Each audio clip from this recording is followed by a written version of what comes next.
Mastering conflict, using setting in English storytelling. Hello, language learners. Welcome back to our series on English storytelling. In this video, we'll take a deep dive into a crucial storytelling component: the setting. Not just what it is, but how it contributes to conflict and plot development in your stories. Remember, a good story isn't just about what happens, it's also about where and when it happens.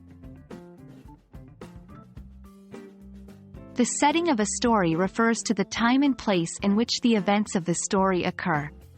It can be as broad as a country during a certain era, or as specific as a single room in a house. Setting includes geographical location, the historical period, the social context, and the immediate surroundings of the events. It's the backdrop against which your story unfolds and plays a crucial role in shaping the narrative. Now, let's look at how setting can create conflict. Conflict is the struggle between opposing forces, and it's what drives a story forward. The setting can generate conflict in two primary ways. 1. Character versus environment. In this type of conflict, the setting itself is a major obstacle for the character. For example, a story set in a harsh desert can revolve around the character's struggle for survival. 2. Cultural or social conflict. If your story is set in a particular time or place with certain societal norms, these norms can conflict with the character's desires or values.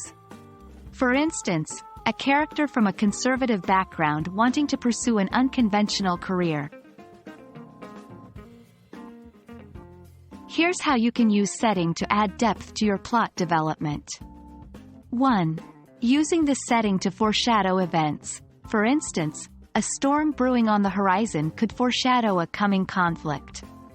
2. Using the setting to reflect a character's emotional state. For example, a character feeling lonely might be in a setting where they're physically isolated from others. 3. Using the setting to set the pace. Fast-paced scenes could occur in bustling, chaotic settings, while slower, more contemplative scenes might occur in calm, peaceful settings. Understanding and effectively utilizing the setting in storytelling is a powerful skill that can make your English narratives more engaging and meaningful. We hope that this video has provided some new insights on how to use the setting to create conflict and enhance plot development in your stories. Keep practicing, and we'll see you in our next video. Happy storytelling!